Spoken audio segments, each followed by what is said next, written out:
Picture this: you are at a professional gathering, maybe an office event, maybe a conference, maybe one of those industry meetups where everyone is smiling, networking, and pretending to compare their lives. And then you see someone, a junior colleague, someone you once trained, someone who used to come to you for advice. They left your organization a few years ago. You ask how things are going, they tell you the role, the scope, the team, the money, the visibility. And for a second, something shifts in your face that you hope they did not notice. Because what they're describing sounds very close to where you thought you would be by now. Maybe you should have been there by now. And the uncomfortable part is not that they moved ahead. Good for them. Very good. The uncomfortable part is that you stayed and you're no longer sure what staying has actually cost you. There's a cost most professionals calculate too late. Not salary, not designation, not promotion delay, something quieter. The gap between what you were worth and what you expected. The gap between what the market may have paid you and what the familiarity convinced you to stay with. The gap between the role you outgrew and the identity you kept defending. That gap has a name: the loyalty tax. You paid it every year you stayed without checking whether staying still made sense. And unlike most taxes, nobody sent you the bill. It just quietly accumulated inside your career.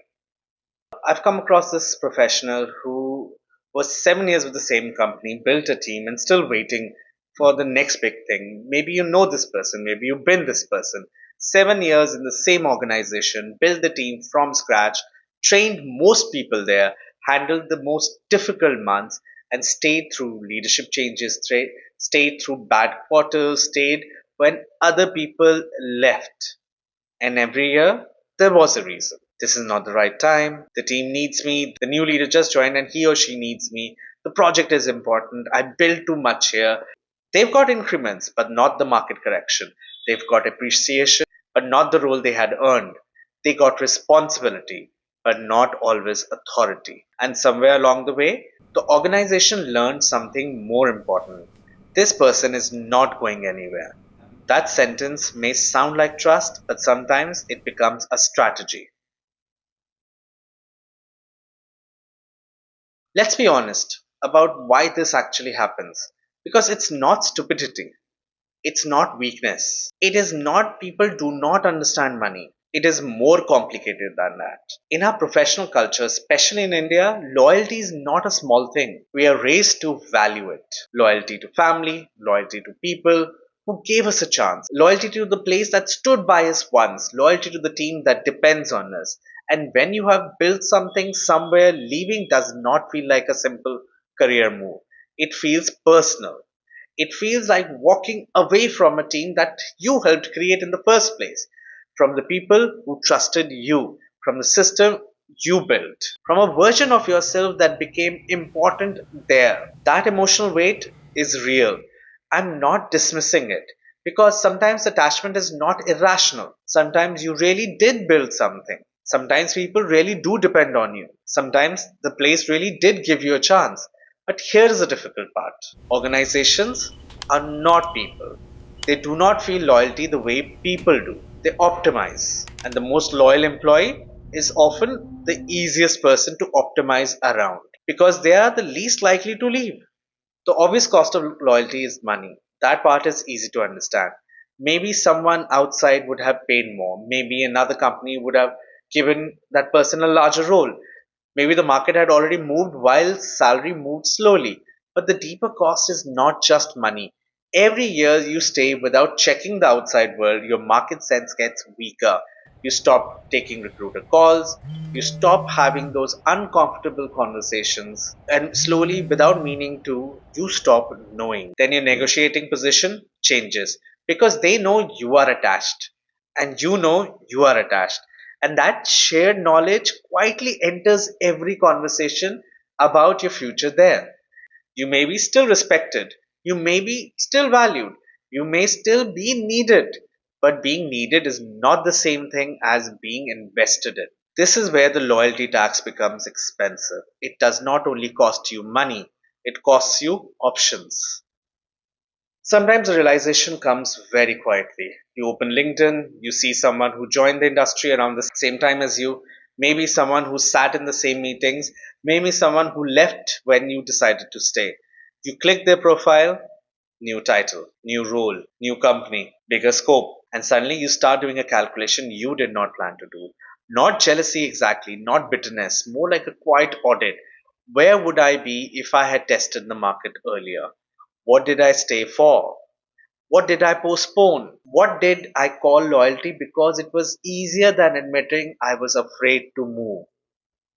And then you close the app. But the question does not close with it. Loyalty is valuable, but only when it is mutual. This is where I want you to be careful. I'm not saying loyalty is foolish. Loyalty can be beautiful. Loyalty builds trust, it creates continuity. Loyalty is why teams survive difficult phases of operational growth. Loyalty is why some people become more than just colleagues, but loyalty is not meant to be one sided. Loyalty is valuable when the organization is also investing in you, when your growth is visible, when your compensation is not being taken for granted, when your future is being discussed with the same seriousness as your responsibility, when your staying is not mistaken for your lack of options. That is the difference. Loyalty as a choice can be meaningful, loyalty as a default can become expensive. And sometimes the question is not, should I leave? The question is, am I still choosing to stay or have I simply stopped checking? Your organization is not keeping you only because they love you. They're keeping you because you are useful, because you know the context, because you know the people, because you know the problems, because replacing you would cost time, money, and disruption. That does not make them bad. That is how organizations work. But it does not mean you should not confuse being useful with being fairly valued. And the things you're most attached to are often the things that make you easiest to retain. The team you built, the culture you helped create, the relationship you care about, the reputation that you earned here, these are real. But they can also become reasons for keep accepting less than what your work may be worth. Not because someone forced you, but because attachment is powerful. And sometimes attachment negotiates against you. When loyalty becomes automatic, your market sense breaks first. You stop knowing what the outside world would pay for what you know how to do. And when you stop knowing your value, you become easier to underpay. Not because you lack ability, because you lack recent evidence. And then your imagination breaks. The longer you stay, the harder it becomes to picture yourself somewhere else. The organization becomes the horizon. You stop imagining life beyond it.